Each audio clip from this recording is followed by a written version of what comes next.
శ్రీ గురుభ్యో నమ. శ్రీ క్రోధినామ సంవత్సరం పాల్గొన మాసం మేనరాశి వారికి ఏ విధంగా ఉంది? మేనరాశికి గురుడు, మేనానికి గురుడు ఎక్కడున్నాడు? మేనం వృషభంలో ఉన్నాడు, తృతీయాధిపత్యం ఉన్నాడు.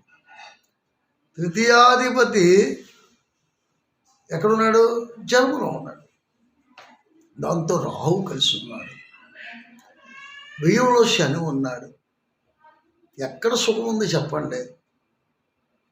ఇక్కడ ఒకటి ఉంది, వినాశకాలే విపరీత బుద్ధి, బుద్ధి కుశలత పాడవుతుంది. రావుతో కలిసిన శుక్రుడు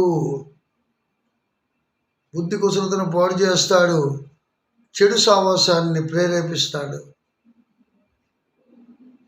ధనం వస్తుందని వెలవేక్కండి, ధనం వస్తుంది, కావలసినంత వస్తుంది, సామాన్యం కాదు. విద్యార్థులకు కూడా విద్య మీద అహం పనికిరాదు. ఓవర్ కాన్ఫిడెన్స్, నేను ఓవర్ కాన్ఫిడెన్స్ అంటారు. అధికంగా నాకు వచ్చేసిలే, నేను పాస్ అయిపోతాను. ఎందుకంటే వీడికి జ్ఞాన సంపన్న గురుడు కదా అధిపతి, మేనానికి అధిపతి గురుడు. గురు సంపద ఉంది, విద్యా సంపద ఉంది, దాంతోపాటు అహం ఉంది. అహం ఉన్నప్పుడు కొంచెం జాగ్రత్తగా ఉండాలి. అహం ఉండడం అలంకారమే, నేను కాదాను. అహం అన్నది అలంకారభీతంగా ఉండాలి, కానీ అహమే జీవితం కాకూడదు.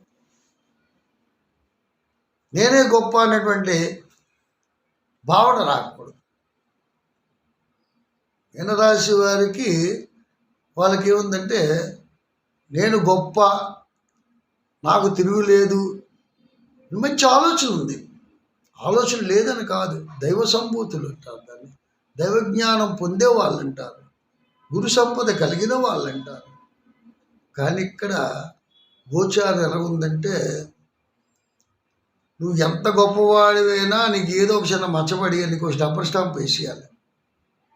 ఎంత జాగ్రత్తగా ఉంటే అంత మంచిది. హెచ్చరిక ఏనాడు శని అంటే ఏమనుకున్నారండి? హెచ్చరిక జారీ చేస్తాడు, అబ్బాయి జాగ్రత్తగా ఉండరా అని. జాగ్రత్త లేకపోతే నువ్వు ఏ విధంగా పతనం చేయాలో ఆయన తెలుసు. జాగ్రత్తలకి హెచ్చరిక జారీ చేస్తాడు. అందుకే అంటాడు, పాపులు బలవంతులైనప్పుడు విపరీతమైన రాజయోగం ఉన్నాడు. అంతేగాని శుభులు కలిసి వస్తే నీకు సుఖాలు ఉంటాయని చెప్పడం అండం. పాపుల తాలూకు దృష్టి కూడా మనం ఎంత జాగ్రత్తగా ఉంటే అంత మంచిది. పాపులకు దూరంగా ఉండాలి, దుష్టులకు దూరంగా ఉండాలంటారు కదా. మనకి మన క్షేమం కోరే, మన మేలు కోరే వాళ్ళు మనం మర్చిపోకూడదు. అదే మనం పెద్ద తప్పు చేస్తున్నాం. మీనరాశికి అదే చెప్తాను, మేలు మర్చిపోకూడదు. ఎందుకంటే మరిపింపజేస్తుంది, కలుషితం చేస్తుంది, పరిస్థితులు వక్రింపజేస్తాయి, కుటుంబ తగాదాలు పెడేస్తాయి, బంధువర్గం విరోధం చేయిస్తాయి. ఎన్నున్నాయి చూసారండి శని తలక ప్రభావంతో. ఏమి చేయిస్తే తెలుసు. ఇది 1000 మంది శని. మళ్ళీ జన్మలోకి వస్తే వేరేలాగా ఉంటుంది, ధనంలోకి వెళ్తే వేరేలాగా ఉంటుంది.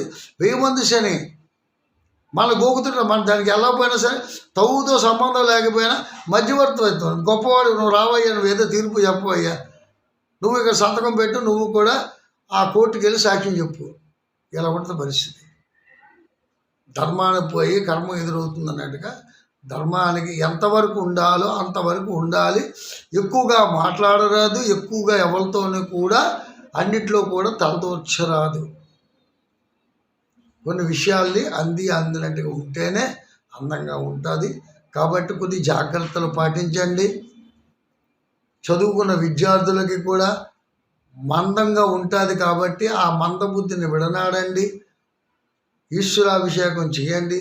స్థిరవారం పూట వెంకటేశ్వర స్వామి ఆలయ దర్శనం చేసుకోండి. ఆలయంలో ఒకసారి అడిగితే చాలు, ఆ స్వామి కొద్దిగా మనకి బ్లెస్సింగ్ దొరికిపోతాయి.